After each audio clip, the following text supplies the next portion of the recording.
Dosing the suspect. It's a usual suspect take.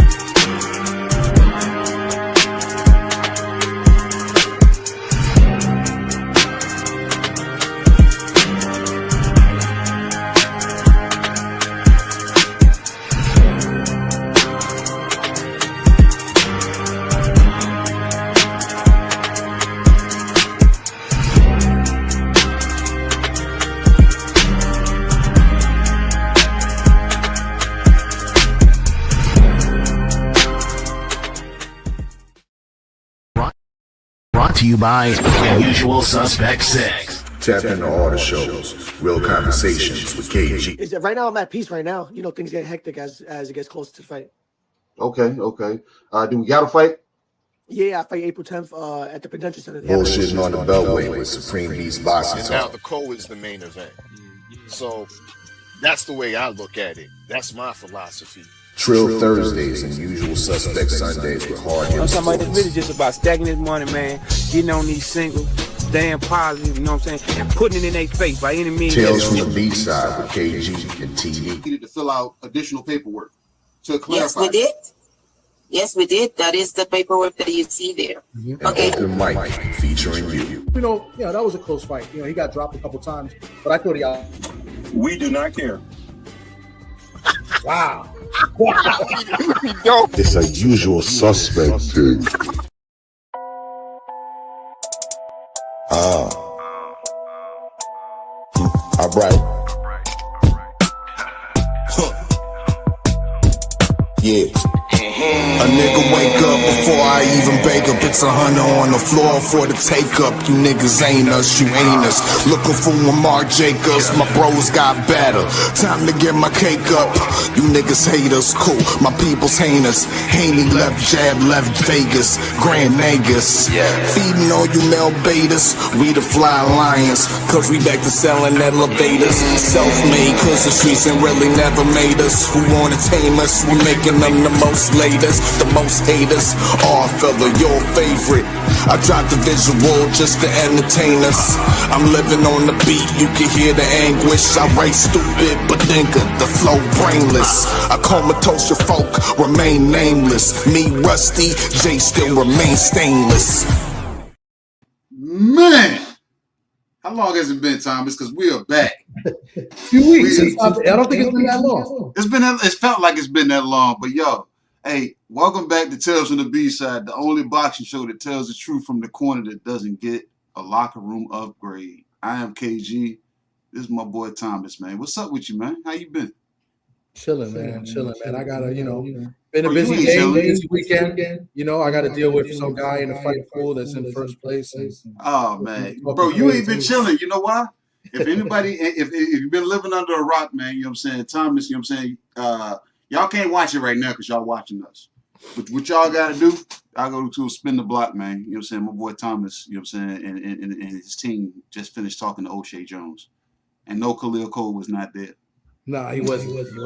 He was babysitting the snakes. That's basically what he was doing. So, we did an interview with her. It was really fun. It was good. Very informative. She let us know that she's got a fight coming up, but she can't announce it just yet. So I know the details, but we can't put it out there yet. I can tell you behind the scenes, but that's about it. No, hey, see, you ain't gotta tell everybody that, because then they're gonna be jealous because they can't be behind the scenes for you to tell me that. Yeah. You know what I'm saying? So, you know what I'm saying? Just know that O'Shea Jones is coming back and she's about to get active. Yeah, you know what I'm saying? Big time. And hopefully when Khalil Cole gets done with them damn snakes, he gonna get active too. She told me a little bit about him as well. I think she says it in the interview, later in the interview. We'll be posting that probably tomorrow. We haven't decided if we're gonna post it or if we're gonna go live and play it and just like react to I don't know. So because it's me, D3, and BBO. So I know they're gonna be on each channel. Okay, that's what's up, man. You know what I'm saying? Shout out to you guys, BVO and my boy D3. Shout out to the chat, man. Everybody that's pulling up in the chat that's here, that's early. Everybody that's here early.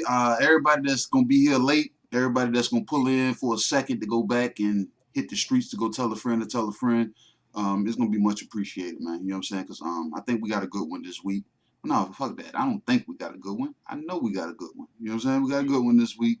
But Thomas spoke, you know what I'm saying, earlier, you know what I'm saying, he was talking about the fight pool. You know what I'm saying? He was saying he got to play behind somebody. You know what I'm saying? Who is this guy? Who is this guy that you got to play behind, man? You know what I'm saying? I think the people want to know, man. You know, so who's this guy? You know, he's in first place right now. I'm in second. You know, in case y'all didn't know, I won last year's fight pool, but it doesn't matter to the first place guy this year. How far back are you in second? I'm about a dozen points behind. That's a lot.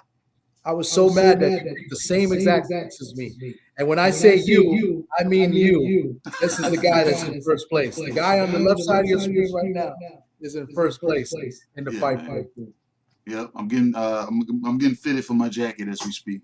Anybody that cares enough about boxing, that thinks they know more about boxing, y'all need to stay tuned. Whether it's this platform or it's Supreme Beast Boxing Talk, or it's heavy hitter, hard hitting heavy hitters with 503 Lion. Any damn thing, I say any damn thing. Pay attention because season 4 is coming, and I need the pot to get a little bit bigger because I can talk a little crazy. You know what I'm saying? Y'all ain't produced enough money for me to come back for season 4 yet. When I start seeing the numbers, you know what I'm saying? When y'all produce the numbers and the money is there, y'all might get, you know what I'm saying? Y'all might get me in season 4. But if not, then I'm gonna be out here searching for, you know what I'm saying, my soulmate, trying to find a social life for real, because I think YouTube gets a lot of my life.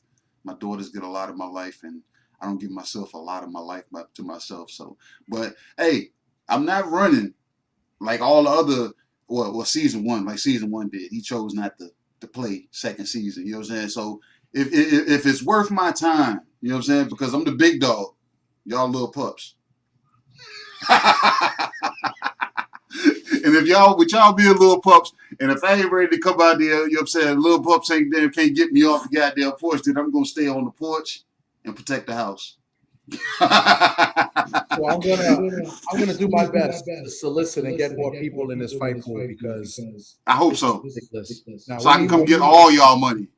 Because last year was a good, I think, not last year, last season we had about what 14, 15? Yeah, we had a good amount. You know what I'm saying? We had a good amount. You know what I'm saying? People fell off for whatever reason, or they just know they couldn't hack it. Because the thing about it, man, this fight pool is what, 12 to 14 weeks? You got to have the legs for that. If you ain't got the endurance to do it, people miss picks.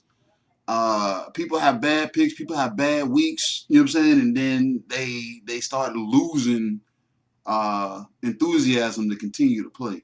Yeah. You know why I continue to play, Thomas? Because I cashed out my damn money to the treasurer at the beginning of the season. I like to see my money go as far as I can stretch it. And if this shit is stretching it all the way to the finish line, yeah. And the crazy thing, Thomas, I'm still not putting the cart before the horse, man. Yeah, look, I got a 12, 13 point damn, you know what I'm saying, lead, but at the same time, I'm still playing like I'm damn in last place. Yeah. You think, I mean, I was shocked that me and you had the exact same picks yesterday. Exact same picks. Same round too. Even though we didn't predict the round, but it was like, no, we predicted the same round. You picked the 8th round. I picked the 8th round. Yeah, but it didn't end in the same round. That's what it didn't end the same round. Like I said, so everybody that's in the fight pool that think I'm playing prevent defense, I am not. I am still playing full-fledged as if I was the underdog. You know what I'm saying? So, suited and booted, man. You know what I'm saying? If y'all come back for damn season 4, man, hey, it's gonna be even crazier. And I'm expecting more people because, like I said, I want to come. K-Rod, I see K-Rod in the chat. K-Rod talks boxing all the time. K-Rod, he should be in the fight pool. We're gonna get him. You need to be in the fight pool so I can take your money too. I can take your money too, K-Rod. I'm gonna get Cam J in the chat. I get him in there too. Okay. Well, shit, I don't know who Cam J is, but if you like boxing and you think you can predict it, man, hey, season 4 is in the cooks right now. You know what I'm saying? The commissioner is setting that up, and hey, and the thing is, I ain't being crazy. I'm just saying, I'm gonna say this, Thomas, and this ain't even part of my damn victory speech. You know what I'm saying? When that time comes, but if people, you know what I'm saying, want to know how I really did it, I really researched this shit, man. You know what I'm saying? I took tips from like people from like Queen Shower. You know what I'm saying? Shower actually does fight studies. She studies fights. So I took that attribute and I brought it over to the fight pool, and I actually started studying fights, because the way the commissioner breaks down these fights, bro, I don't know a lot of these people. So I have to do research.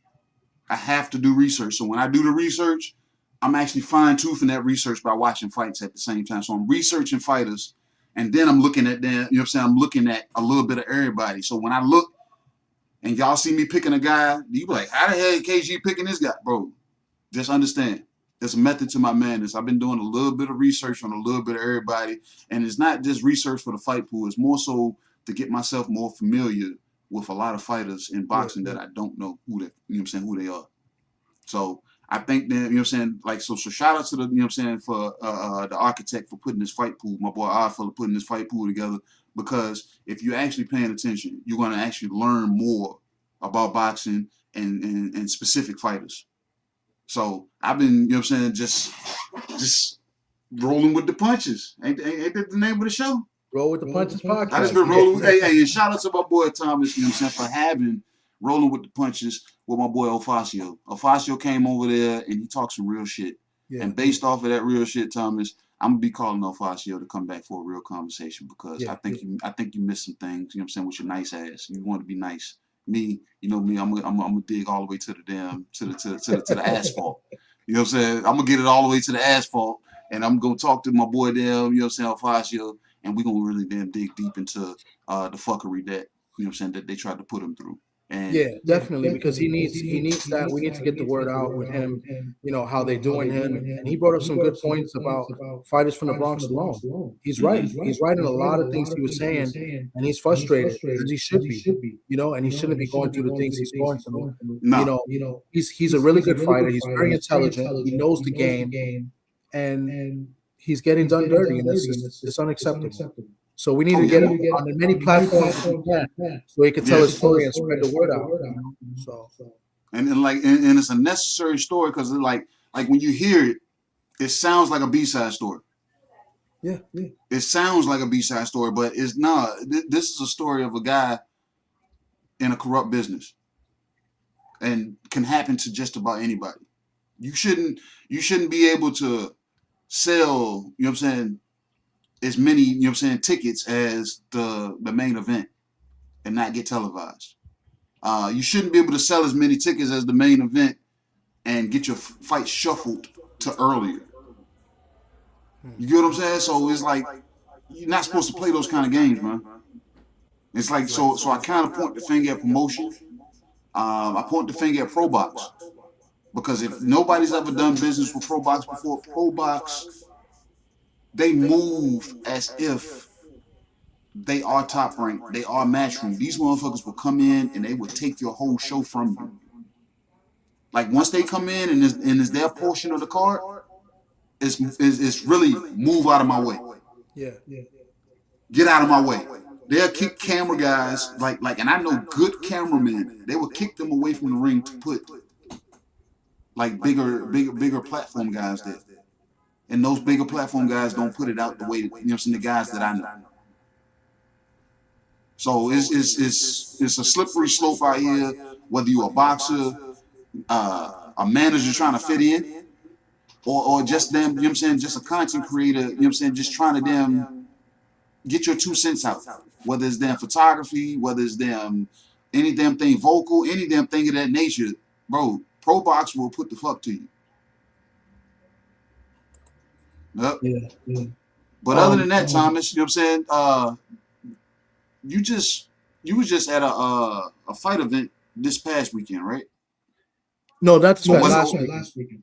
Okay. Yeah, I gotta hold on a second. Is the echo still coming on? Somebody said I got an echo. I still hear it. I don't know how to get rid of this. I'm sorry. This is. Let me see now. How about now? Oh, I think it's gone. I went on mute, so I don't know. Yeah. So I don't hear it from my end. So chat, let me know. Frontline said he heard the echo, but I don't hear it anymore. So I guess it's fixed now.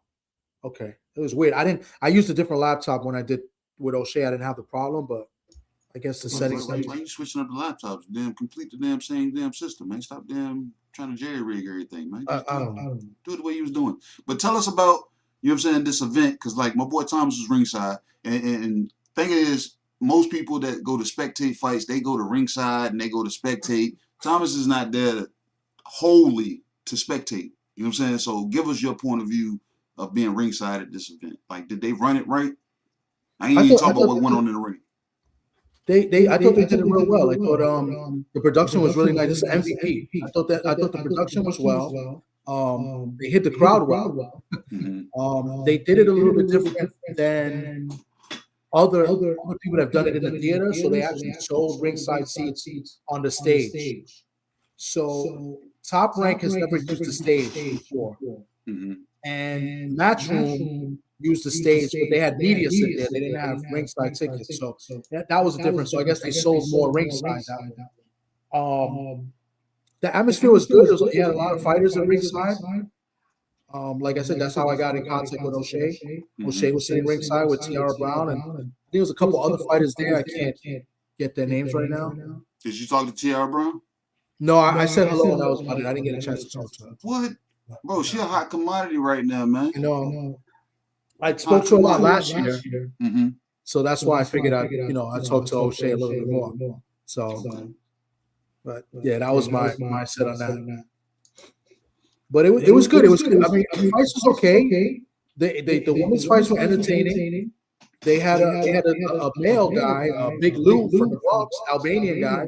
He got a big knockout win. I thought that was pretty exciting. I don't know much about him, but as far as entertainment wise, the female fights was pretty good. The Elise fight against Shin, that was really good. We saw an upset on the card. Ronnie Daniels beat Shadeja Green. Yeah. Hopefully Shadeja's doing well. I talked to her recently. You know what I'm saying. Everything is gonna be everything for what it is right now, but it's more so a mental thing, trying to gather everything and say, you know what, when do I come back? Yeah, you know what I'm saying. But everybody that's here, I want to see y'all back next week because coincidentally, based off of what Thomas was just saying, we got the new unified middle weight champion, Laney Daniels, coming to Tales from the B-side. She's coming to tell us a story. And the thing is, Thomas, I think this was going to be deeper. And I think this is going to be one of the deepest shows that we do because, you know what I'm saying, we're going to tap into mental health. You know what I'm saying, a little bit. You know what I'm saying, based off of the direction that I want to go in and things that I know she's endured and the fact that she does work with people with mental health issues. Yeah. So this might be, you know what I'm saying, something that's touching, you know what I'm saying, that might hit a nerve with some people, but it's going to be something that is going to be necessary because this does fall into the B-side category. And with Laney being a B-side and having doubt in herself at one point in time, questioning, you know what I'm saying, her beliefs in actual boxing, it's going to be something. You know what I'm saying? Yeah. So everybody that's in here right now, you know what I'm saying, set your notifications. Next week, the same time, Sunday, 7 p.m. Eastern Standard Time, we have unified middleweight champion Laney Daniels that we're gonna have. We're gonna chop it for her. And then y'all stay tuned because, you know what I'm saying, Thomas, you know what I'm saying, and production is actually cooking a few more things for you guys. You know what I'm saying? Whether it's real conversations or it's Tales from the B-side. The open mic, you know what I'm saying, when the lounge is open, you know what I'm saying, I would love to see more of you guys there than like I see now. Because you guys showed up for this. You guys were actually looking forward to this. And I ain't even said the guy's name, so you guys already know why you're here. No, those Other open than mic that, shows is man. really good. You know, you get a lot off your chest. You know, it's good, especially if you do content yourself.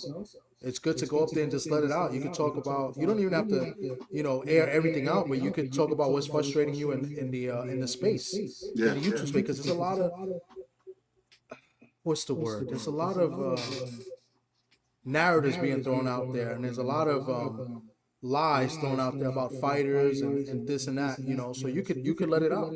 You know, I've gone up there and I've aired out some stuff that I didn't like with certain content creators. I don't even have to say the names. I'm just saying the frustrations with some of these channels. So open mic is good, and it's like a real barbershop conversation if you look at it too. So because we talk boxing as well. Most definitely, most definitely. Those are the days Thomas was being nice. Nah, we're in the barbershop. Nah, Thomas, look, Tom, look, if you catch Thomas walking down the street, he might, you know what I'm saying, help an old lady cross the street and everything. But you know what I'm saying. But you catch him in the barbershop, man. We used to Thomas turns into Tommy. Yo, I'm telling you, in the barbershop back in like in my area in the Bronx, we used to play dice and we used to play cards. Yeah, no dominoes, no bones. Nah, not really dominoes. They played it out by the bodegas. They would play, but the bodega next to it, they would play outside, you know, for money and stuff. Let me ask you this: you said play for money. Were y'all playing for points, or damn the Puerto Ricans just trying to cover corners? No, they played with points, and then it's, you know. Because I was playing. Look, I was playing with a couple of Puerto Ricans. With Zab Judah. Look, Zab Judah was in town. Look, Zab Judah was down here, and I was playing with a couple of Puerto Ricans. I won't say, you know what I'm saying, the infamous Puerto Rican's name, but you know what I'm saying, he was at the table. I'll tell you after, you know what I'm saying, when we get off scene, but he was at the table, and there was another Puerto Rican guy. This guy was fighting on the actual card. And these guys were playing dominoes. They weren't playing bones. Because we call it bones, you know what I'm saying? Because we covering, you know what I'm saying? We count coins, we count points. We looking for, you know what I'm saying? You need 15 to get on the board. Yeah. These guys, they were convinced to just matching, you know what I'm saying? They was content just matching corners. And I'm looking across the table at Zab. I said, bro, these dudes leaving all this food on the table. He said, I know.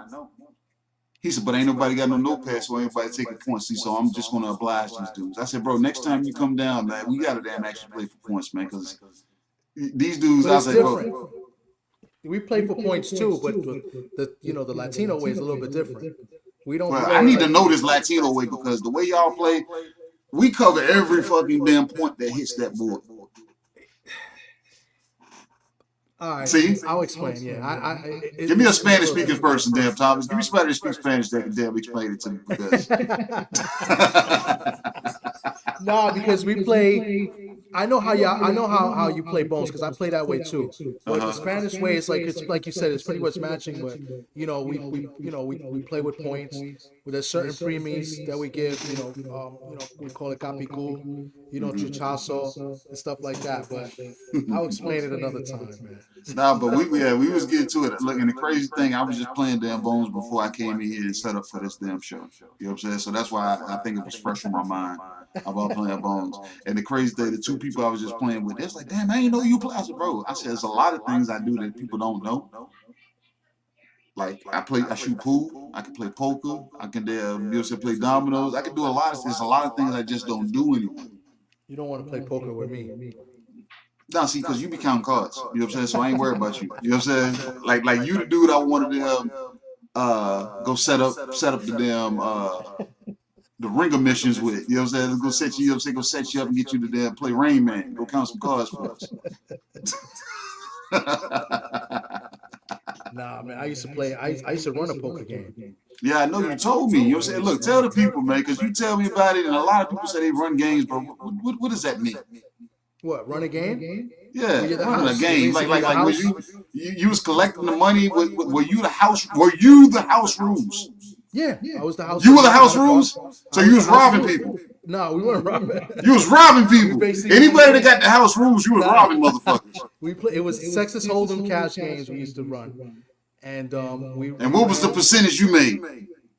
We take always 5%. Always 5% is the rate. Not 20? Because look, hey y'all, but off the camera, Thomas told me that they was collecting 20% off the damn top of these people's heads, man. Nah, because nobody's gonna want to come back. No, it was a safe game. That's why you convinced them that it was a safe game. Nah, bro. It's well hidden. Ain't nobody gonna pop up. Nah, and everybody gets paid. You know who came to my game like twice because my partner knew them. He grew up in Forest Projects in the Bronx, so he knew a lot of the old Terror Squad people.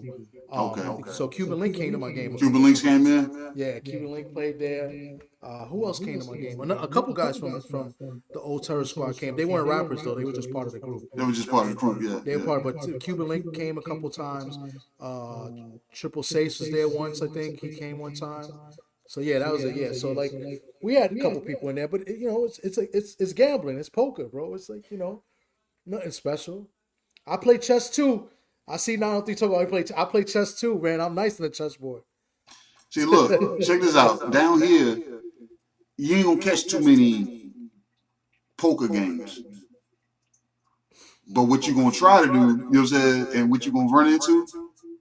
A lot of dice games. The CeeLo? Might be CeeLo. You might catch a CeeLo game, but it's gonna be dice all damn day. And it's always some old head in there cracking their heads wide open, bro. Always, especially look. You can't let the damn old head show up to the CeeLo game with his own dice.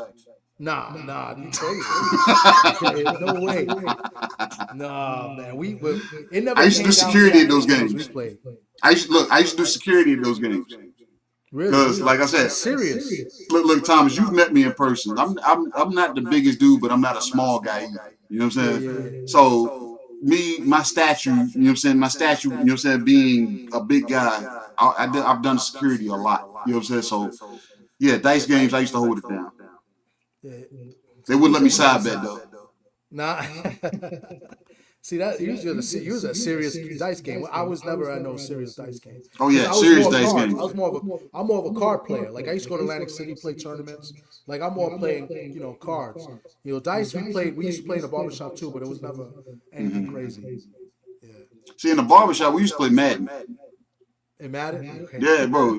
Look, in between, like, why you waiting on your haircut? You know what I'm saying? Cats be in there gambling on Madden. I used to be good at Madden too. Those games get serious, man. Oh yeah, we'll fight you. Yeah. You get beat up in the barbershop before you look. You won't even get a haircut some days because you get your ass whooped.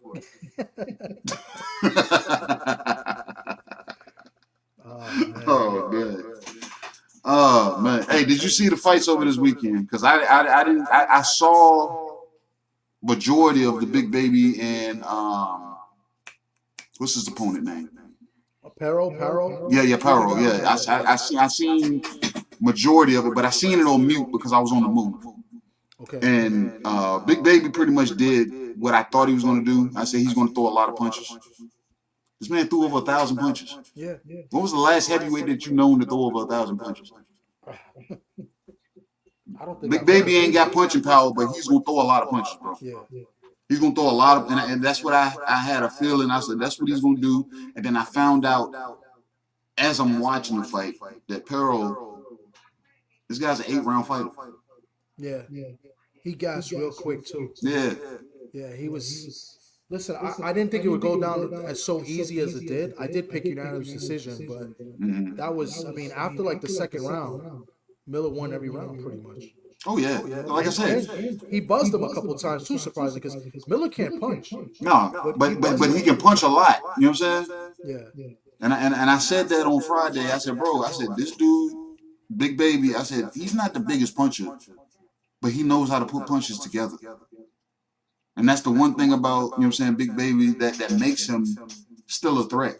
Because if he's able to put punches together and make you keep your hands at home, how many punches are you landing on him if your hands are stuck at home?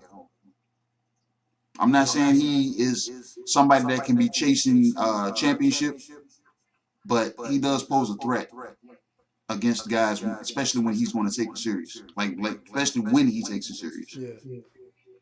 903 just said it in the chat. He said he's calling out everybody. Real quick, I want to bring this up because I just found this out today when I was doing a radio show today, and I was in shock. I couldn't believe this. So when Jarrell Miller fought his last fight in New York in the Garden, he fought the guy I can't his name. You know how much he got paid? No. Who, his opponent or him? Not the opponent, not Jerome Miller, the opponent. He left with 900,000. Yeah. 900,000. I that's a lot to me. I mean, for me, that's a lot. No, that is a lot. Like I said, not being a main event. Exactly. $900,000. And I thought about, I forgot who we had on. Was it Rice we had on? We had Rice on. We had Big Shot Shaw. It was Big Shot. No, but I think it was Rice. And you saying he wasn't fighting for less than 100? Yeah. And I'm like, this guy got 900,000 to fight Jarrell Miller. That's crazy. You know, Jarrell Miller got paid more. Yeah. Insane. I just found that out today. But that's crazy. 900,000, and they barely want to pay 100,000 for a guy that was known as damn taking out prospects at one point in time. That's what I'm saying. That's crazy. And they tried to cut his pay. Remember he made 100,000, and then it was the next fight they tried to chop it to 50. Yeah. Crazy, bro. Yeah, crazy. That's what I'm saying. Yeah, Kingsley Ibe. That's the guy's name. Yes. Mm-hmm. Yeah, 900,000. What I heard he made. And that was coming from Pedro, who knows his manager. Mm-hmm. So his manager, I think, is from Arizona or something like that. He was saying, but we were talking on the radio about that. I was like, "Are you kidding me? 900,000." And from the way Pedro said it, he made it sound like that's what he walked away with. So it could have been more than 900,000. So you're saying that 900,000 after it was taxed by management, by promotions? That's what Pedro was saying. Yes. And I was like, "There's no way." He's like, "Yeah," and he's like, and then he said, "That's why he didn't throw those punches. He probably threw the fight after that. He didn't do anything the second half of that fight." That was what he was running with. I wouldn't go that far, but I was just shocked that it was 900,000. That's just, I mean, even if it's 900,000 before he got taxed, that's a lot. That's still a lot. Yeah. Crazy. 903 boxing. I don't agree with that, bro. Daniel Dubois is a quitter in my opinion, but I don't think he gets out, he gets outlasted by Big Baby Miller. I don't. I think he would come in, being more intentional. I don't know. I think an in shape Big Baby, I think he might be. I think Dubois is just different now. There's something with him. Listen, I'm going to see how he does against Wardley. I got 2 bets right now on Wardley winning in 3 rounds or less. So I don't think much of Dubois. Wardley hits a lot in way more different than Big Baby Miller does. I understand that. You know what I'm saying? But Dubois, I think Dubois, he quits, man. I mean, I think he does, but if you don't hit hard, I don't think he's going to quit. Yeah, but he has to get hit hard. You got to hit him. Who else make he him quit against? make him question himself. Who he quit against too? The Juggernaut, right? He quit against him. He quit against the Juggernaut, and I think he quit against Usyk also.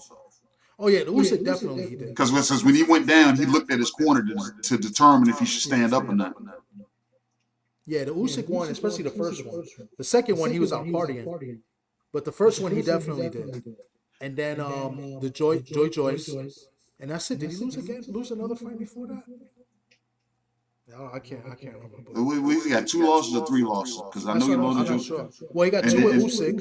And then the second one with Usyk, the first one with Usyk he lost because he gave up. The second one was the one that his dad threw the party 2 hours before the damn event started. Bro, I didn't understand that. I'm like, if you're gonna throw the party, make sure Daniel's not there, because whether Daniel is partaking in the party or not, the cameras see that he's there. Yeah. That's the crazy part. Yeah, I don't get it. I can see if a rematch happened. I can see Miller beating him this time. I don't.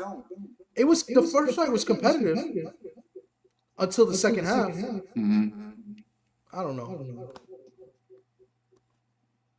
Let's see. I mean, Miller pretty much is on his last chance each fight, so he has to keep winning. Yeah, because look, you're 37, he has to. Yeah. But he's a test for everybody that then gets in the ring with him. Because, like I said, his punch output and the fact that he lacks power, but Big Baby can actually fight. He can actually put punches together. He knows he has veteran savvy with him that he can lay on you, lean on you. You know what I'm saying? One of us is echoing. I think it's me. I don't know how to get rid of this. So you got to go to the other laptop, man. That's what you got to do. I probably have to do that. I'm gonna just end up doing it because this is. If you want to fall out and go to the other laptop, you know what I'm saying? See, but I'll try a setting on this so that I don't know. But I'll try to hold everybody down. Yeah, let me do that while we got time. Hold on. Yep. Y'all got me now. That's crazy. Y'all got me now, and y'all gonna have me until Thomas gets back. I'm the Fight Pool champion. What more should I have to say? You know what I'm saying? Shout out to everybody that's in the chat that's pulling up. You know what I'm saying? That has told a friend to tell a friend. Everybody that's pulled up. You know what I'm saying? I'm like, y'all already know. If y'all on Tales from the B-side and y'all kept up with this, this is not the normal ramble. We're just rambling because I'm waiting on the actual guests, you know what I'm saying, to make an appearance. And then we can step into that. I actually let y'all know who the guest is. And it's good because this guy's fighting somebody that's close to us. Last year, everybody chose their sides when it came to Devin Haney and Brian Norman Jr. And based off of what everybody saw, they had the impression that I was team Brian Norman Jr. because of the relationship that I had developed with the Norman family, the relationship I had built with Brian Norman Sr. I'm not going to say that relationship is still the same strength, but at the same time, I still maintain the same energy. I still support Brian Norman Jr. He came back around the same time that I was told he was going to come back. And that's crazy. He's coming back in May, Thomas, and I was told he's going to come back in April. So you couldn't get no closer than that. And a lot of those is little small inner workings as far as setting up a fight, getting the fight together, putting myself in the position that I'm ready to go. You know what I'm saying? Especially with him being under new training tutelage of Ronnie Shields. And we have his opponent, Josh Wagner. And this guy is beyond game, beyond a game opponent.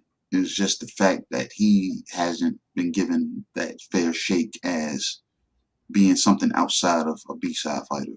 Yeah. So and that's one of the things I want to talk to him about is like, is it, Canadian fighters, how do they get out there because they're not in a big market compared to America and, the UK and some other markets. Right. So that's one of the things I want to ask him because there's another guy from Canada's undefeated guy. He's pretty solid and he's like in his 30s too. And that's Lucas Body's another guy. Lucas Body, yeah. Yeah, so he's a Canadian fighter. I believe they're from the same area, was Ontario. Right. So I don't know how it works as far as states and what they call it, provinces. I don't understand any of it. But as far as the areas, but they're from the same, I guess, province, which is, I guess, Ontario. I don't know. But and he's a pretty decent fighter, and he got a big upset a couple years ago against a guy that, I mean, it's an upset because we thought the other guy was a big prospect and, a big name, like H2O, Slight. I don't know if I'm saying his name right. That was a big upset, which he was losing. Look, I don't even know his real name because we Ashton. I think his name is Ashton Slight or something like that. But either way, I mean, and it was a fight where Ashton was winning pretty much every round, and then Lucas came and just stopped him. So yeah, province is equivalent to America State. Yeah, that's right. So yeah, they're from the same province state. But that's what I want to know. Like, why is it so difficult for some of these fighters when they turn pro? Is the Canadian market in comparison to the American market or even the UK market? Would you consider the struggle that the Canadian market has to the same way that the Bronx has? Pretty much. Tell us about it. Pretty much. I mean, we're speaking with Ofacio. I mean, he pretty much said everything that I pretty much knew, but not many people are talking about it. When's the last time you heard fighters big up a guy from the Bronx, right? Like when usually when fighters come out of New York, you hear like, oh, yo, he's from Brooklyn, or maybe you might once in a while he's from Queens, but you never really hear, or even if you talk about New York, from Long Island, right? There's a bunch of fighters that come from Long Island, but you never hear about fighters from the Bronx. And the Bronx has the thing about the Bronx, and I tell people this all the time, the Bronx is is the smallest borough of the 5 boroughs in New York City. It's the smallest, but it's probably the most overpopulated. It's so small, but it's overpopulated. It's a lot of buildings. There's a lot of people in the streets. It's just that's the thing about the Bronx, and that's why people from the Bronx is maybe the way I act. You know what I'm saying? With a chip on our shoulder. You know what I'm saying? It's to me, it's a little bit tougher. When you come from here, like I know it's tough from anywhere, right? But as far as like compared to the other boroughs, the Bronx, I think the Bronx has it the worst. So but you never hear of anybody saying, yo, this guy from the Bronx. And we have some decent fighters. Listen, on the card, Pistol Pete Dobson he's known for beating up guys in the gym. He's known for beating up guys in sparring. He sparred guys. I'm not saying he beat up Crawford, but he's got rounds with Crawford. They had good work, right? He's known for that. And now he's getting opportunity to fight Kelvin Davis, on that card, on the Keyshawn Davis undercard. But Pete Dobson's a good fighter, but he's already in his 30s, right? And he had to get a side job. He's a fireman. So, he had to go through and become a fireman, right? That's a good job, though. That's a good job. It is a good job. Yeah. I mean, you can't. You know what I'm saying? Yeah. My guy, Ismael Villarreal, he's out of the Bronx, right? He fought Kalen Walsh a few years ago in Madison Square Garden, and he didn't get a fair shake in that fight because I thought the ref Willis, he dropped the ball in a couple of knockdowns, right? Kalen Walsh didn't get knocked down per se. Huh? That's a Steve Willis dropping the ball on knockdowns? Because the glove touched the floor and he never called it. Did he see it though? Well, I mean, maybe he was looking with his bad eye, not the good eye. I don't know. So which one is the good eye? Which one is the good eye? Because you don't see Willis, he be looking at the good eye. I've been trying to figure this out. He watches very closely. So I thought he got the raw end of the deal there. We got a Morris Park Boxing Gym is a famous boxing gym. It's kind of take a step back, but we haven't had a world champion since Iran Barkley. And then before that might have been Jake LaMotta. Iran Barkley was what year? Like what decade? Iran Barkley fought to like the mid 90s. So he's like more of like the mid 80s to like the mid 90s. I think he fought to the late 90s too, but he really was a shell of himself. So Iran Barkley, pretty much throughout the decade of the 90s and the early 80s. I mean, late 80s. Okay. Yeah. So so he beat Tommy Hearns. He's got some wars with Tommy Hearns. I believe he fought Duran. Iran Barkley's, he's probably one of the best fighters to come out of the Bronx, right? And then before that, Jake LaMotta. So that's what Ofacio was probably talking to about because he was mentioning 1944. Y'all gotta suck that shit up, man, because I'm a fan of the Arizona Cardinals. And we have not ever been to the Super Bowl. So for the Bronx not to have I've been to the Super Bowl. Y'all lost. Well, yeah, but you get what I'm saying. Yeah. We've been there, but we ain't been there. You know what I'm saying? So for the Bronx now not to have anybody to move the needle or make a mark. It's been 50 plus years. It was 51 years before the Cardinals had made it to the Super Bowl. See what I'm saying? Yeah. I'm not saying it's gonna take 51 years for a Bronx fighter to get known.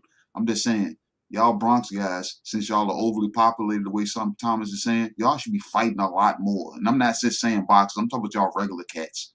Y'all need to be weeding each other out, getting rid of the weak and so the strong can prevail and we can find out who the Bronx really is. Y'all need to damn step on the weak. Y'all need to play Hunger Games in the Bronx, man. Get rid of the weak, man. And then we find out who these damn savages is that Ofacio was talking about. You know what I'm saying? The savages that you talking about. So we get to find out who the fuck damn the Bronx really is when it comes to putting y'all name on the damn map. What is part of the problem is these promoters, the big time promoters are not looking. They're not looking over here. You're gonna blame the promoters and not the guys from the Bronx when they get in the ring and actually damn show the fuck off once they get in the ring? Name a big time promoter that's promoted a guy from the Bronx. When's the last time that's happened? Half these damn fighters, I don't know where they from. So when a promoter's promoting them, I'm just happy that they're being promoted. So when they tell me they're from the Bronx, I'm gonna tell you the same way I tell anybody from Richmond, Virginia. We don't have pros in Richmond, Virginia. Pro fighters. You know what I'm saying? Yeah. Like guys that stand out. When you get that opportunity under those lights, bro, you better fucking show up and perform. Yeah, you got to show out. They need the Do opportunity. not allow this fight to make it to the judges. But Ofacio, he was unfortunate because they said it was a low blow, but the referee never called it a low blow, and he never gave anybody 5 minutes, and he just waved the fight off. So we were under the impression, when I seen the highlight, I was under the impression that Ofacio killed this guy with a body shot. Yeah. Well, it was not even the body shot. It was the overhand right after the body shot. Yeah, that's what really body shot. Yeah. When I seen that sit, I know a delayed reaction. You know what I'm saying? So whether the overhand landed or not, I know I seen the punch before that started that chain reaction. And the ref messed up. And then what's funny is that, I played the clip in front of him because he didn't get to see the video that I took, is that the referee on the outside was counting. So he was counting like if it was a knockdown. The referee inside was like outside official started counting. Yes. Who made that decision that it was a low blow then? Because if the referee inside the ring, he just waved it off out of nowhere. Yeah, it was very awkward. The referee waved off the fight. And we thought it was a knock TKO, the guy quit or whatever, and then they ruled that it was a knockdown. Everybody was really confused. The thing is, if he never ruled it a low blow. If he did, he was supposed to call time, right? Because when it's a low blow, time, go to your corner and then say you got 5 minutes to recover and see what happens. He never did that. Yeah. See, look, when I seen the clip, based off of the context that I got, I seen a body shot land that was right on the belt. And I seen the guy, I stopped watching at that point because I said, bro, this dude's hurt off of that. Yeah. So whether it was an overhand thrown or not, the punch that was on the belt, that the referee gave him the green light that everything at this point is good. Yeah. But the thing is, some of these referees, Thomas, if you go back and listen when they do the pre-fight, some of these referees do not tell the fighters what's good and what's not good. But he did. Same thing in the Daniel Dubois and Usyk fight. The referee never identified what was good and what was bad. So when Daniel Dubois landed the body shot to Usyk, it was easy for Usyk to get his Grammy Award and sell it off. Yeah, that's true. But here's another thing too. If you watch the video too, is that what happens if somebody gets hit low? What's your first reaction when you get hit low blow? You grab your nuts. You grab your fucking nuts. The guy didn't grab his nuts at all. He had his hands on his hip. He had his hands like at the side.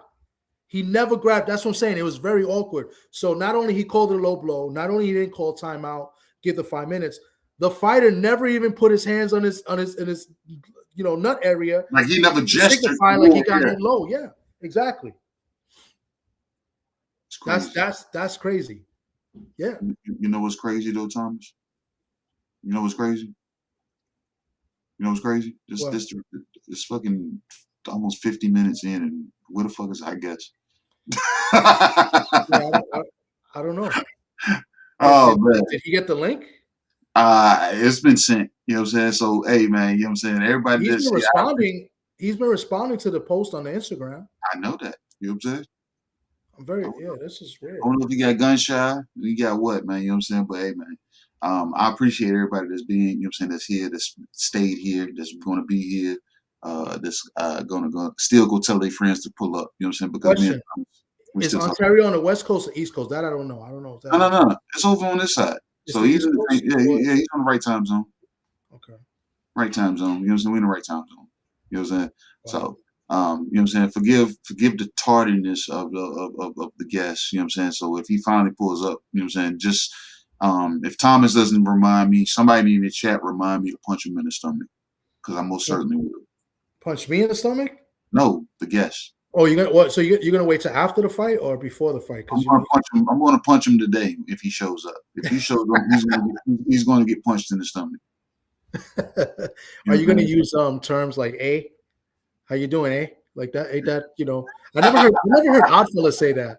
I never heard Oddfella say "A." I ain't never heard Oddfella say "A." Yeah. I'm Canadian, eh? So they say A in Canada and they say B in New York. What? I'm from Canada, eh? They be like, nah, B. Imagine what's Oddfella say? What's Oddfella say? Your favorite, but your most hated? Yeah. Like he ended it with A. Like your favorite, most hated, eh? That's how your favorite yet most hated, eh? You gotta watch a hockey game and you listen to the hockey announcers. That's what the guy from ESPN, he be doing that. Yeah, oh man.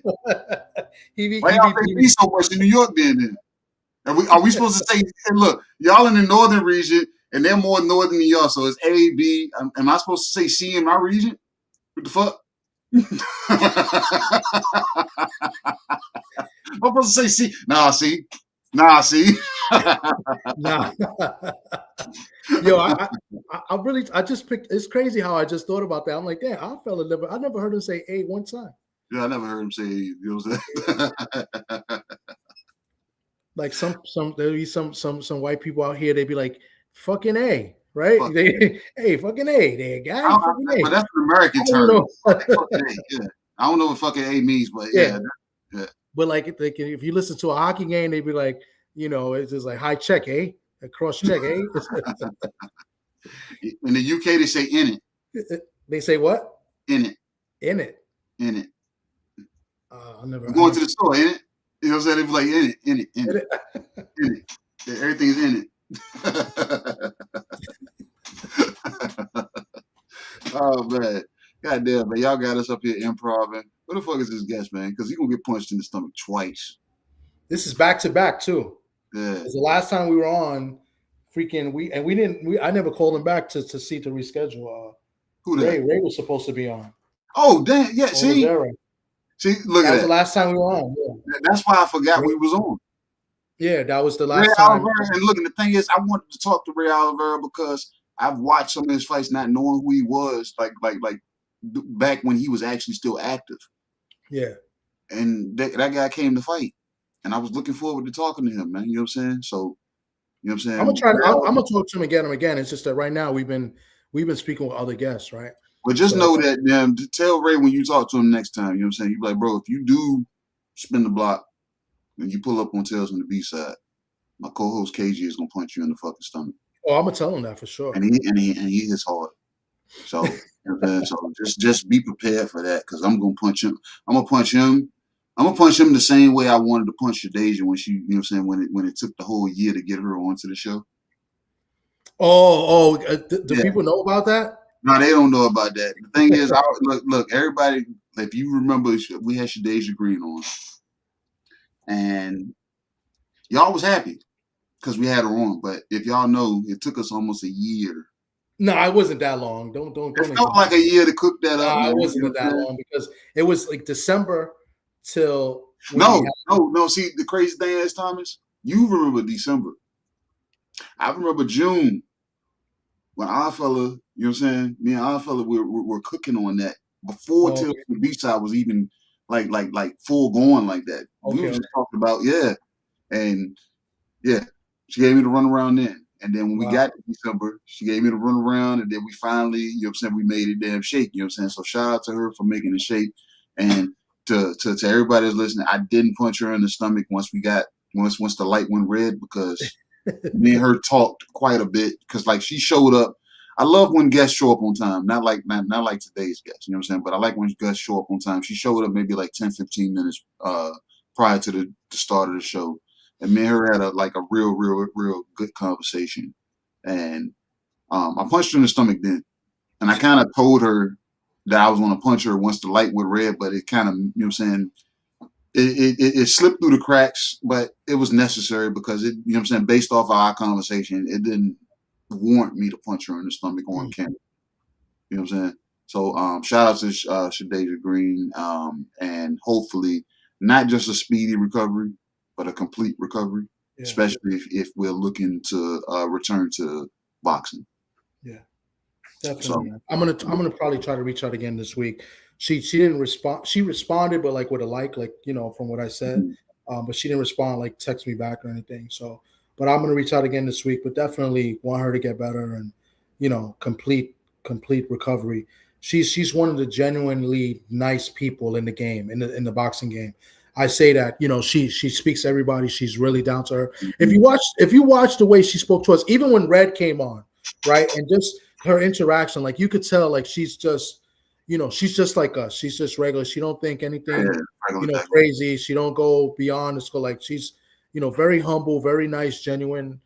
She's just a great human being. And I'm forever, grateful that she came on, and hopefully get her on again. And I wish her nothing but the best. Yeah, nothing but the best, man. You know what I'm saying? Whether she decides to get back in the ring or she chooses not to. Yeah. She has my full support. And I don't want anybody to misconstrue that with, oh, that's your girl, that's your girl, that's your girl. Bro, if she gets back in the ring and she's matched up with somebody that I think can beat her, I will be picking the other person. You know what I'm saying? So I don't want none of y'all to get that twisted. So I'm a fan of her. We built a pretty good rapport that, you know what I'm saying, I can reach out to her, but at the same time, you can be my best friend that lives next door to me. If you're getting into the ring against somebody that I think is better than you, I'm going to tell you that. And me being a content creator, I'll tell anybody that's watching that I'm not picking that person. I'm going to pick this person. So shout out to people that choose to still ride with their fandom. But me, I'm a fan of what I see, not just necessarily the person. So, no, she's great. When we spoke to O'Shea, so one of the things, being in ringside, you see, so we were sitting, O'Shea, Tiara Brown, and I can't get the other fighter's name. I'm mad you ain't talking to Tiara, though. I'm mad you ain't talked to full-fledged, talk to Tiara, though. Yeah, I just, O'Shea was closest to me, and then, she was interacting more. I don't know what it was, but when Shadeja went down, you could see the concern in everybody's faces, and they went over there to try to reach out. And O'Shea kind of mentioned that a little bit, because I brought it up about how the support and how, like, the MVP fighters, there's kind of like a fraternity now. They all seem to like big up each other, and even though that they could potentially fight, so we talked a little about that, and she mentioned that a little bit as far as like to support. And she didn't say names, but she was annoyed with how some people were talking about Shadeja, while she was in the ICU. She said that was not cool. So that wasn't cool at all. Yeah, so she did point that out. She says, she's fighting for her life and stuff like that. So she was a little bit, she was very upset, not upset, but she did mention that. You could see in her face, but you could see, like, just being there, and you could see the fighters, they went and tried to make their way to go see her, because they were there in support. They didn't have to be there, right? So they were all there front row ringside, in support of, all the fighters on the card, pretty much. So yeah, but I think they're also annoyed with the main event girl too. And tonight, I'm just going to drop this. Tonight at 9:00, there is going to be an interview with Tiara Brown, and she's going to address it. And it's going to be towards the girl that you guys say that I always defend. She's going to get at. She's going to go at respond to Alicia Baumgartner. So tonight at 9:00, there's an interview with Tiara Brown. With this girl, her name is Christine. It's In the Ring with Christine. Christine is a trainer out in Dallas, Texas. She trains Sharetta Metcalf and a bunch of other fighters. And yeah, Shaw put it. Yeah, so yeah, that's going to be a good one. 9:00 tonight. So definitely, if you get a chance, go check that out. I'm a fan of Tiara Brown because it's like she got a dog in her. You know what I'm saying? Yeah. And she, it was no stopping her until she then, got into the position where she is. And I don't know if it was you or our fella that had connections with her. I can't remember with Tiara. No, it was Kano. Yeah. Kind of Loco, Kind of Loco knows her. He had her on his show a few times. Like I said, I can't remember. You know what I'm saying? Memory escaped me as far as, you know what I'm saying. But I knew somebody had, you know what I'm saying, a direct contact with her. Yeah. I would love to talk to her, you know what I'm saying, because of the fact of what her views are currently when it comes to the self-proclaimed face of boxing and Alicia Baumgardner. You know what I'm saying? I'm a fan of Alicia Baumgardner. I'm just not a fan of her current ways. Yeah, I'm fading a little bit too. You know, so I know some of you are kind of saying cap right now that watch me, but I was giving her up to the fight was over. I didn't like, so after the fight, things, in my opinion, she needed to change up a little bit on what she was talking about, and she didn't. And I don't like that. I think, you know, get your showcase fight. She did that. I thought she did a great job. Mind you, I think the scorecards are way off. I thought the fight was a little bit closer, but nevertheless, she had a good performance. I don't care what anybody says. She performed really good. Yeah. Like I said, anybody that says she had a lackluster performance, she looked like an amateur, bro, that means y'all are discrediting who Shin was. Shin gave them Caroline Dubois a run. Yeah. You know what I'm saying? Shin, I'm not saying she gave Alicia Baumgardner a run, but she took just about everything that was thrown at her. She hurt Alicia too. And she gave it back out. Yeah, she hurt Alicia early, I think in the third round. She definitely hurt her in the third round. You know, I thought she hurt Caroline in the 7th round or was it the 9th round? It was the last 2 rounds against Caroline. Did they go? I don't know if they went 8 or 10, but it was the last 2 rounds. She hurt her. If it wasn't the 7th, it was the 9th. But she definitely but she hurt Alicia as well. But my point is as far as Alicia is concerned, I wanted to bring that up, is that the fight is over and done. You had your showcase fight. MVPs they bagged you on ESPN.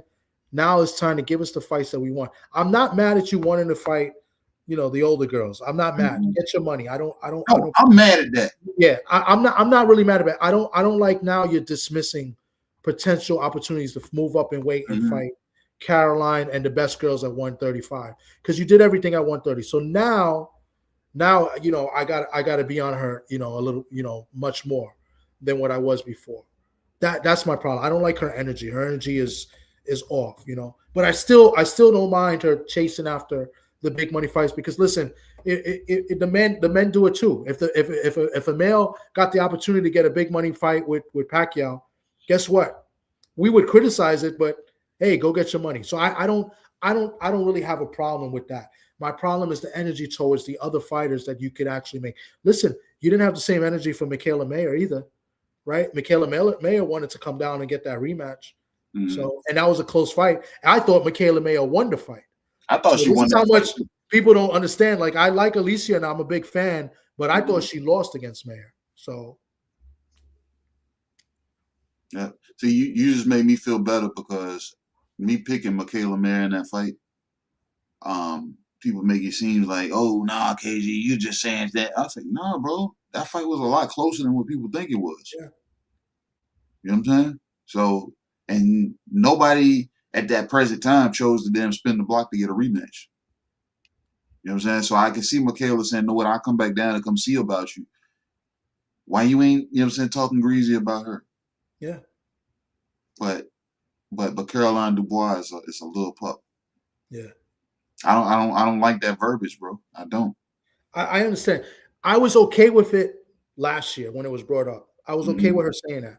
But now it's over now. Now Caroline's still winning, right? She's a champion now. She became champion last year. So now you did everything at 130. So now you can't say that anymore, because she's, you was once there, right? You was once there where Caroline was, and you got the Mayer fight, right? You was calling out Clarissa, right? Even though Clarissa was kind of calling out the small girls too, and I thought Alicia called the bluff. No, Alicia called the bluff pretty much, because I'm not going to get into it because people are going to get crazy at me. But Clarissa said what she said 2 times, and people said that she was lying. But one of the times she said it is on my camera. I took it myself, and she said it, so nobody's making it up. Whether or not she was full of shit when he said it, but at the end of the day, you said it. So I think Alicia called her bluff with that, fine. But anyway, it's over. They're never gonna fight. But her energy towards Caroline and moving up and fighting those girls, because there's some fights at 135. Oh yeah, most definitely. So, and if you want to fight Katie Taylor's 140. So a lot of people don't know that Katie Taylor's at 140 now. So, but Katie Taylor's on the way out though. Yeah, she just wants one more fight. They're gonna give her a layup. I mean, the MVP is looking really, they're looking for somebody under MVP that could beat somebody from Matchroom. I think that's one of their goals as well. So they're looking at that. So like I would love to see. I was talking to Stormy B-Man earlier today on his show. I would love to see. I know Oddfella doesn't like her, but I love her. Ellie Scottney fight this girl that's fighting Wednesday, Sky Nicholson. I think that's a good fight. And then that's the MVP fighter that's going to beat the Matchroom fighter. Because I think Ellie's going to wash her. You think Ellie's going to wash her? If they would fight, I got Ellie. I like Ellie. I think Ellie's a good fight. She just got pillow fists. She can't, but she can box, man. I like Ellie. She getting past that phenomenal jab that Sky Nichols has. Hey, Ellie has a nice jab of her own. Okay. Yeah. Let's see. Look, crazy damn thing, man. I'm in the works of trying to, like, I don't want to say we're trying to broker a fight, but I'm working on putting something together now. My girl Hannah Gabriels is looking for a fight, and she is it's not just a fight, it's a farewell fight. She's going to go ahead and call, go ahead and call it quits, go ahead and call and be officially retired after this fight. I'm actually waiting on a phone call from another fighter. And I'm going to talk to her, and I'm going to, work it into that conversation to see if it makes sense to her. And I might be able to get two fighters to fight each other that I actually know, that I've communicated with, that I've interviewed. The other fighter too, Thomas. You know what I'm saying? So, what's funny? Oh my God! So when y'all see the interview later, I'm gonna drop it hopefully tomorrow with O'Shea Jones. I brought her up because she's got a title at that weight class. I think she's the WBA champion at 154. And I brought her up, and O'Shea's like, "Who's that?" And it was like, I said, I mean, she's been around, she's been battle tested. And I forgot how I brought her up because she was talking about fighters that talk a lot and stuff like that. And I don't know how it came up, but it came up. And then I was talking about her maybe unifying. And then of course BVO with his stuff. He's like, you see this guy, what he do? He wants you to fight some nobody or whatever. And I was like, she's not a nobody. She's actually pretty good. And then when I told her the record, she was like, really? And she looked at me crazy. So I kind of looked bad because I was kind of defending Natasha a little bit, but I was like, hey, she got a belt. She's a champion. Yeah, she's a damn champion. Yeah, she's a champion. She's a WBA champion. And the crazy thing, she's a pure D dog when she's in the ring. Yes. So look, this goes back to Usual Suspect Sunday. I want to say this past Sunday. I said, bro, you name 10 women's fighters and these people don't know who they are. I said, so for a woman in boxing to say, oh, she ain't nobody, she ain't this, she ain't that, cut the shit, man. Well, I don't think she meant it that way. She didn't know who she was. Know who y'all are. Yeah, she didn't know who she was. That's what she was. That's what I'm saying. Don't nobody know who y'all are. And look, this ain't no damn shade to your interview that you did with O'Shea, but O'Shea, we didn't know who you was until Khalil Cope. That's not true because she's Olympian. Yeah, but we didn't know who she was because she's a women's boxing Olympian. We didn't know who the fuck she was. Yeah. And that's straight up and down. It's like I know who she was, but we go ask a casual. Do you know who O'Shea Jones is? That's true. We tell them that she's an Olympian. They go like, of what? Track and field? She fought like 4 or 5 times on OTX. Yeah, so that's my first scene on those. But the women's boxers, these women, they're not damn being appreciated enough so that people know who they are. Yeah. You see what I'm saying? So for O'Shea to say, I don't know who she is, or cut the shit, O'Shea. There's people that don't know who the fuck you are. Yeah. So, and it was funny because, anybody that knows BVO was clowning me. He was like, you see how these Bronx dudes are? They're like people from, I don't know what I know Youngstown is a town in Ohio, but I guess it's one of the worst So he compared it to the Bronx. He's like, you see how they are? He's like, I found you a Youngstown guy from the Bronx, and he's up here trying to get you that. And then O'Shea goes, you know what? I gotta kind of agree with BVO on this one. I was like, really? So you see, that man, BVO don't know. Just because I brought up Natasha Spence. Look, BVO don't know who Natasha. See them. That's what I'm saying. He don't. That's what I was trying to explain. Don't nobody know who these. Like I said, boxing. Like I said, 6 years ago, I couldn't tell you shit about shit when it came to women's boxing. Yeah. When the Usual Suspects introduced me to women's boxing, they started putting that on to me, and I started watching. I was like, damn. I still don't know 10 boxers in the damn women's division, but at the same time, I watch it more to appreciate good fights. Like Sky Nichols, you was talking about. I like her jab. Yeah. Jessica McCaskill, I liked when she was active because of the type of pressure. Katie Taylor, I liked her pressure. The fact that she's there to then be in a firefight.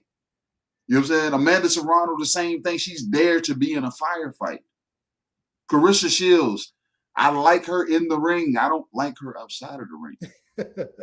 I can't stand that motherfucker outside of the ring. Jesus. You know what I'm saying? Alicia Baumgardner, her zesty self, her sassy self. You know what I'm saying? So I know her.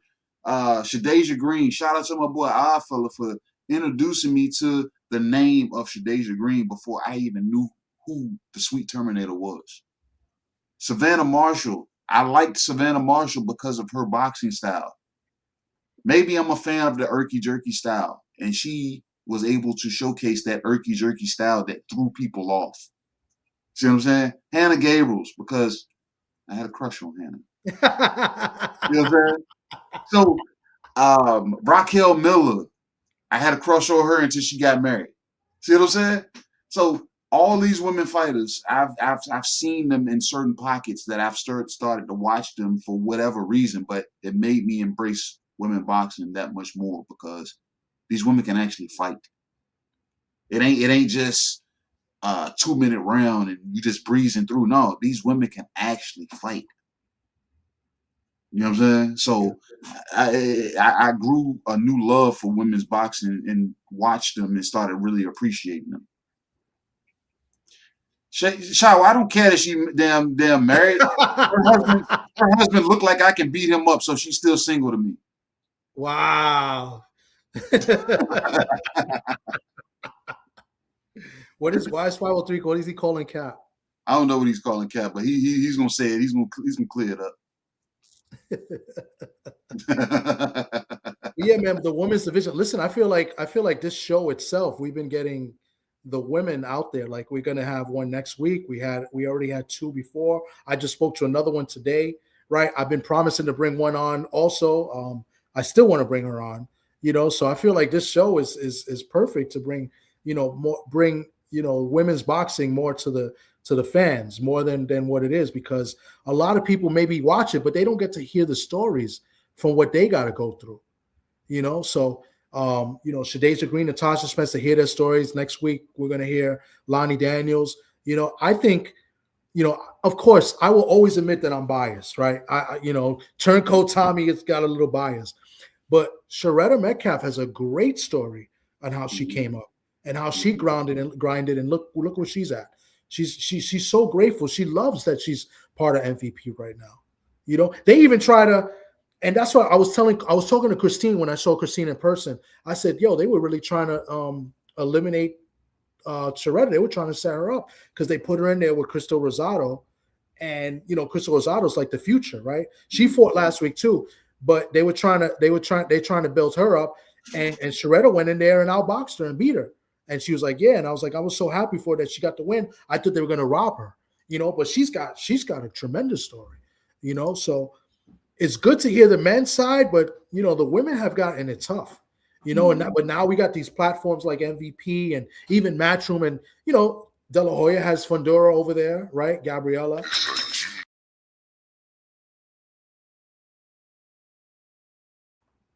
Say now you got more platforms that's giving these women fighters opportunities to not only showcase their skills but tell their stories.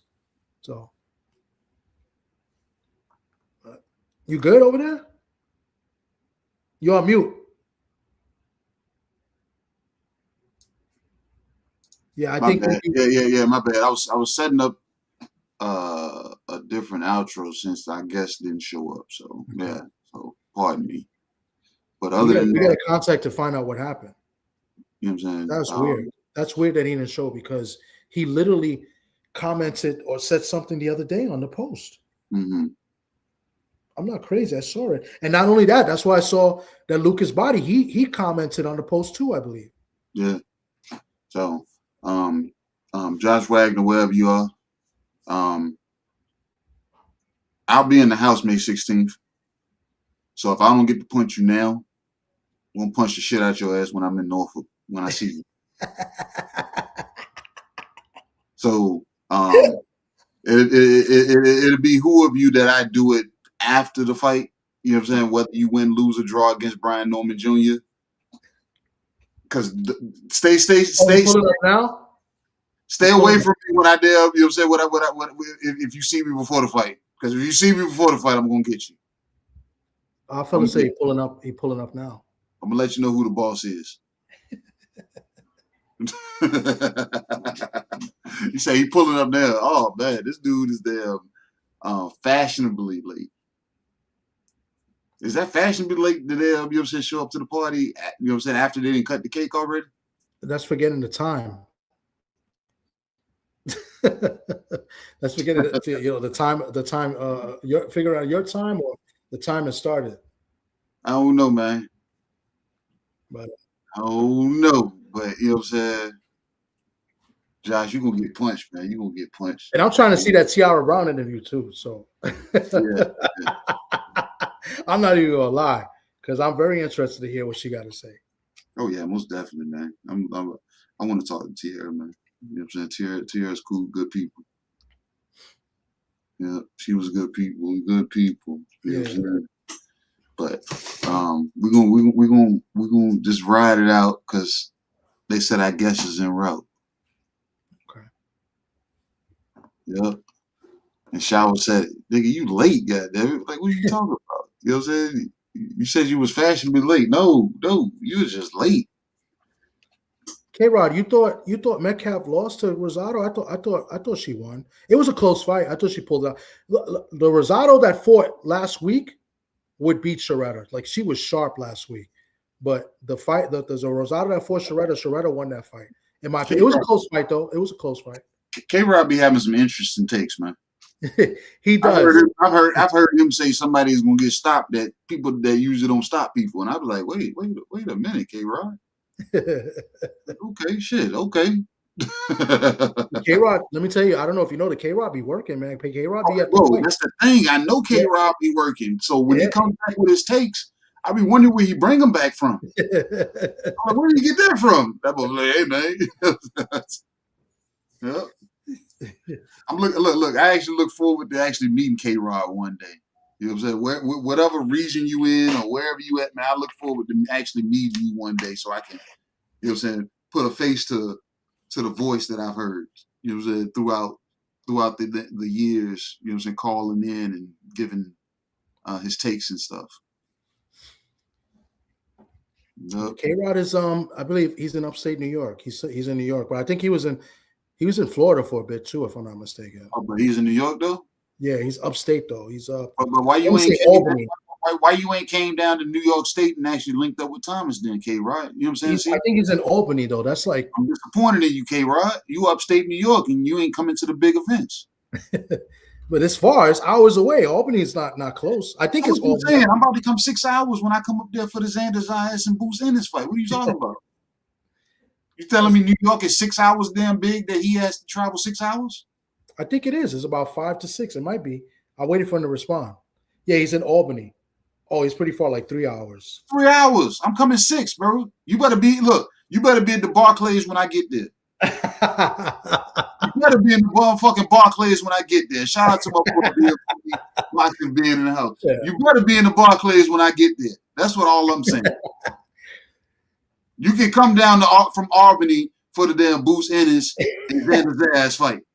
You can do that. You can't tell me you can't. Yo, is this guy gonna come, bro? I don't know, man, but they say he on his way.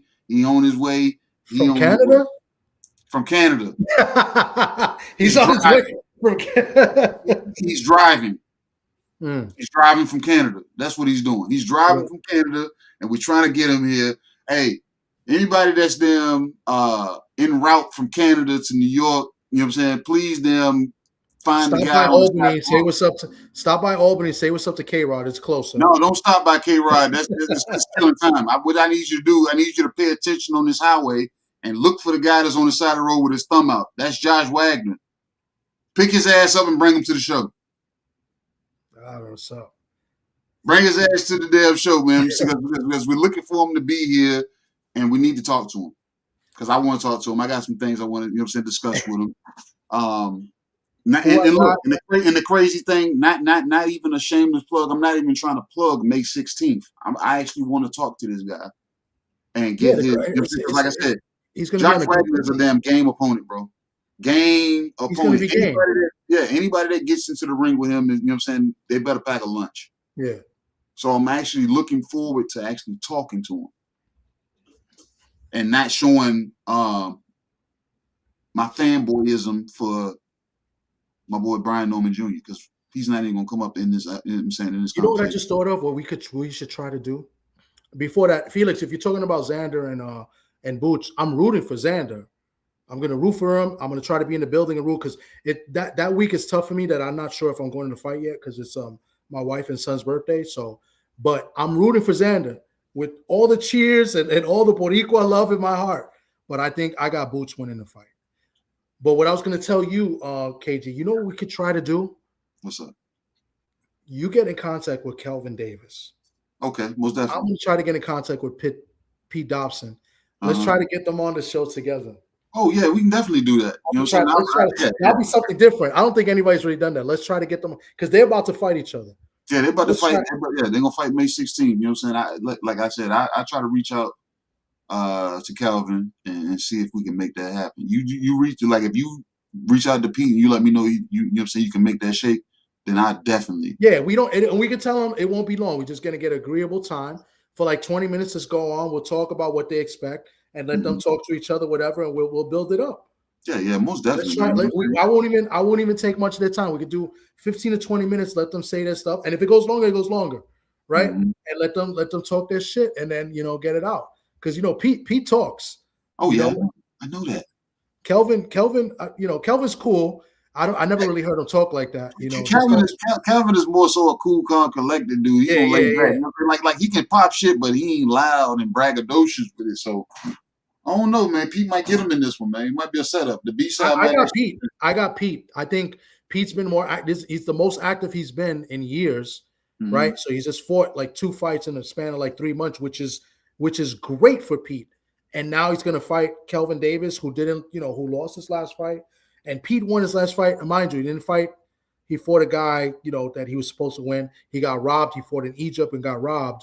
But the bottom line is Pete's been active, right? And he's taking it as more seriously than he has been. So I love Pete in this fight. This is a big fight for Pete. Bro, both camps, I guarantee you, they're telling Pete Dobson, this is a fight you're supposed to win. Yes. They're telling Kelvin Davis, this is a fight you're supposed to win because Pete Dobson is a gym hero. You know what I'm saying? Yeah. From what my boy Thomas is telling me, you know what I'm saying? Yeah. He gonna show up and he's gonna damn put the bells, clicks, and whistles on in the gym, but under the lights. You know what I'm saying? You might have to hold your breath to find out who shows up. Yeah. So the thing with Pete that people tell me, that these are what they tell me. He's no bitch. There's no bitch in Pete. That's the thing. I've heard about this. Yeah. No bitch at all, but at the same time, is he showing up? Or is he showing up to collect that whatever paycheck that, you know what I'm saying, that way? I think he shows up, and I think he shows, because listen, I thought the Conor Ben, that was his first fight in like almost 2 years, right? Conor Ben was more active, and he had spots in that fight against Conor Ben that I think if he was more active, he might have capitalized a little more, because you know, he got some good shots in on Conor Ben, especially second half, and both fights second half. The Jalil Hackett fight, second half of that fight, he came on, and I thought he won the last 3 rounds easy against Jalil.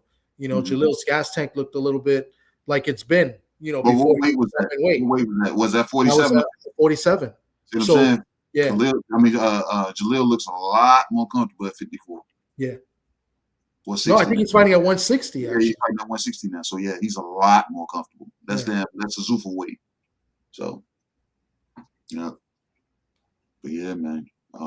Hey man, shout out to the chat, man, for y'all sticking around for as long as y'all have. I really do appreciate this because, like I said, y'all must have been looking forward to hearing from Josh Wagner also. You know what I'm saying? Or y'all just have that much support for myself and for Thomas. But, hey, either way, man, hey, it is appreciated, man.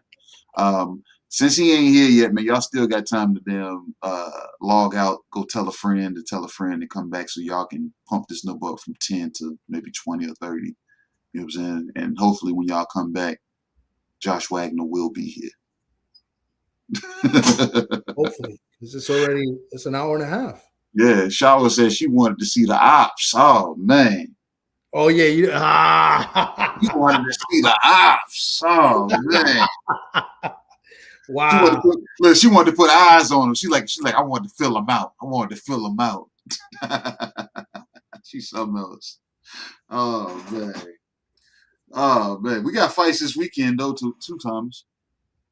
You still can't catch me in the fight pool. I know I can't catch in the fight pool. You probably think some of the same. I'm just trying to stay in second place at the very least, and make it interesting. But second place is just. Congrats to KG on about to win the fight pool.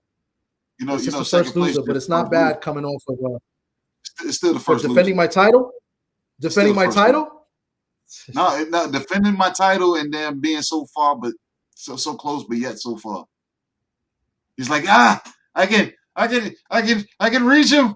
Not really. It's almost like Indiana Jones. You know how Indiana Jones, his finger is just barely grabbing. Yeah. So then I'm not supposed to reach right now. Okay, so then here, answer this question.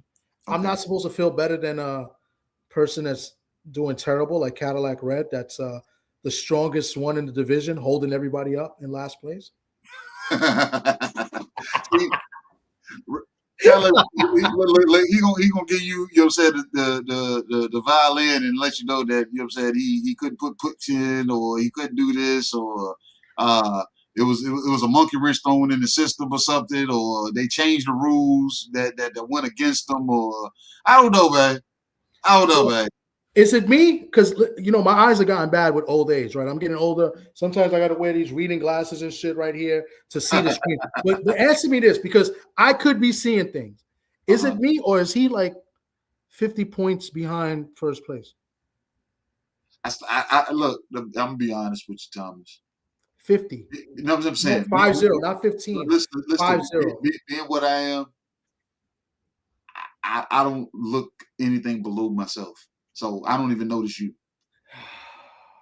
So I don't know what nobody's count is. I don't know how far you off. The last time I checked, you was 12 points. I don't know if you maybe be 15 at this time. I stopped checking because, like I said, if you ain't within arm's reach of me, man, you know what I'm saying, it's not a necessity of mine to pay attention to.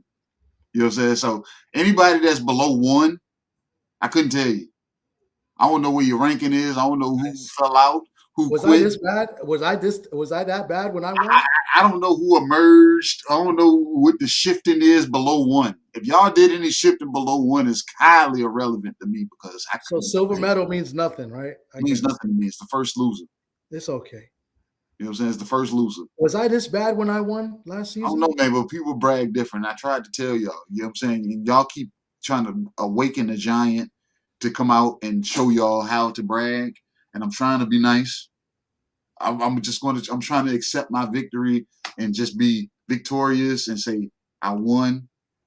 I'm not trying to say Thomas is this or the season 1 winner is this and everybody else that ain't them, you know what I'm saying, clips this, because I remember when season 2 winner says, "Hey man, I got a jacket." You know what I'm saying? How many jackets do you have? And I'm just like, damn, I'm about to get one. So I get to say the same thing. How many jackets do you have? How many jackets do you have? But listen, at least, all right, you know what? Fine.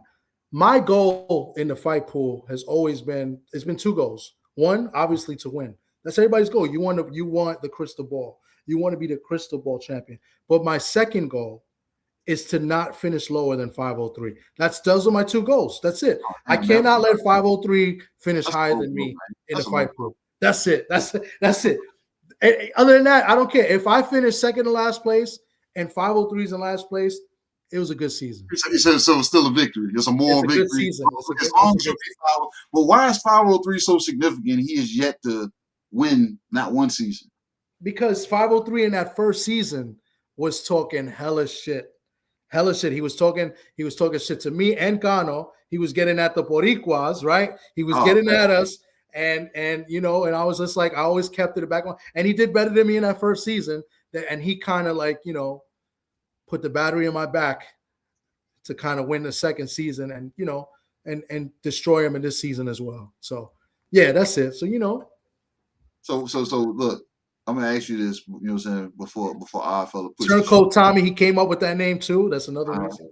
Look, but I'm going to ask you this. I'm going to ask you this before our fella puts the show together. What do you think the season 3 winners' driving force was? It wasn't me. You sure? It was me? You know I didn't talk that much shit.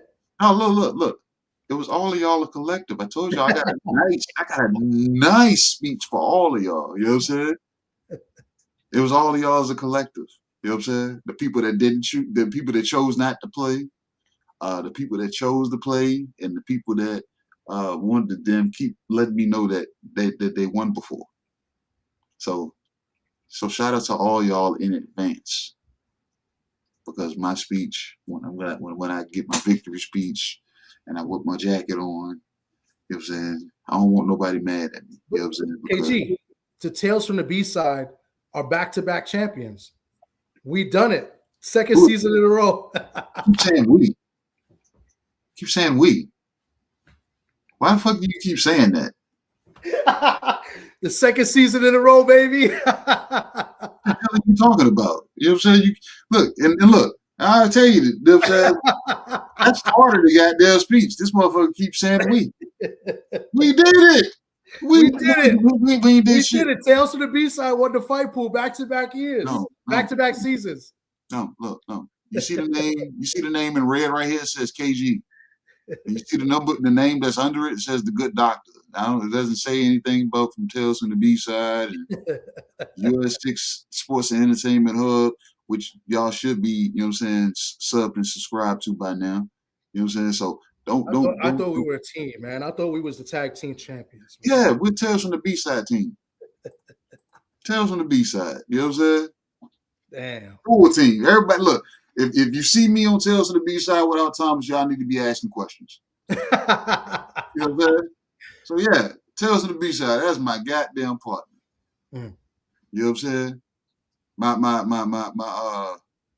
He's my I'm Kevin Nash and he's damn Scott Hall. You know what I'm saying? We'll take that. You know what I'm saying? I'm Triple H and he's Shawn Michaels. I take that. You know what I'm saying? Oh man, I can't wait for season 4. Whatever the Dudley brothers' names is, you know what I'm saying? Bo Dudley and them. You're Devon and I'm Bubba. Yeah, that's right. You know what I'm saying? You know what I'm saying? That's fine. Tales on the B-side. But Fight Pool, I've been running by my dolo, man. You know what I'm saying? I ain't never called damn Thomas for no advice. I ain't asked him who you think will win this fight. I don't care, because I already know who I know. And I've been So here's the question that everybody wants to know, though, including myself, because I'm the one asking it. Are you going to be, because we only had 3, this is the 3rd season, so the 4th season, right? Yeah. So are you going to, which season champion are you going to mimic in season 4?